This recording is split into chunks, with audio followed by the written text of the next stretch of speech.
Plus and the iPhone 7. And I don't do that many live unboxing style videos every year, but this is definitely one of them.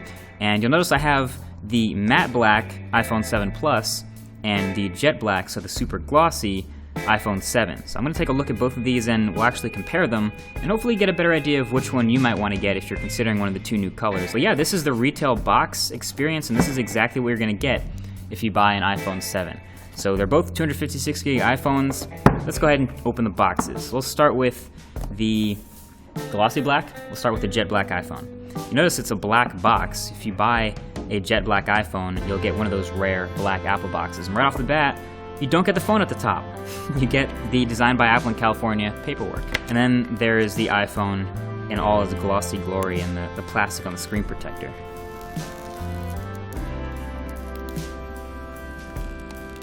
And that is about as fingerprint-free as this iPhone will ever be, but there it is. We'll go ahead and put this on the side and see what we get in the box. Number one, you get your earpods, not AirPods. These are your lightning-attached earbuds. Well, first of all, here's your dongle, your adapter. This is your lightning to 3.5mm headphone jack adapter. And it's $9 if you lose this, but it's sold in the Apple Store. And then yeah, these are your lightning earbuds. You can see with the lightning connector right there. You will get a lightning cable to connect to your computer, connect to iTunes if you ever decide to do that, and your wall adapter. So let's go ahead and move on and get the matte black iPhone out the box, because I have a feeling it's going to look very similar inside, but let's go ahead and make sure. So again, no phone at the top, paperwork. Move that to the side, and you get the iPhone. So matte black obviously looks super clean as well. This is a phone that is going to show fingerprints too, but not in quite the same way as the super glossy iPhone. On the larger phone side, you do have the dual cameras on the back that we showed in that first hands-on video. And then of course, if you compare it to another bigger phone like say the Galaxy S7 Edge, you'll notice it's still a lot bigger because it carries that much bigger bezel.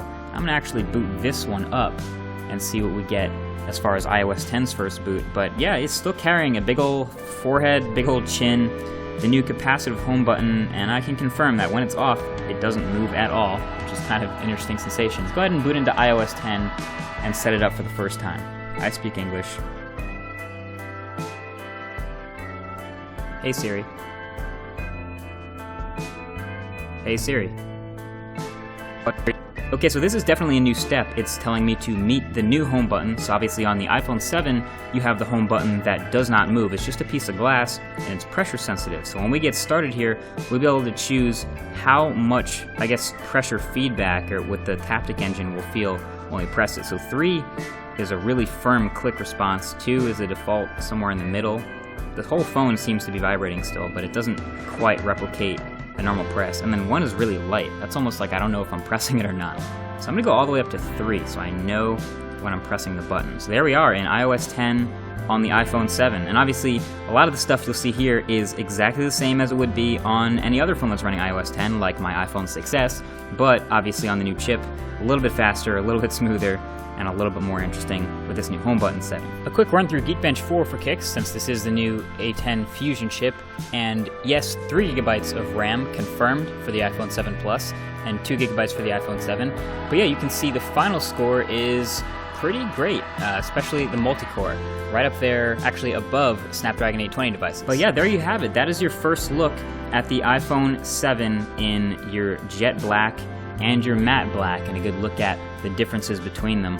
Honestly, if you're having trouble picking, I would just go the safe route with the matte black. This is almost like a special edition phone at this point. If you haven't seen it in person, check it out in a store. You're gonna see the fingerprints and the scratches and things like that. But yeah, that's the unboxing experience, and that's what comes in the box, and that's what you'll find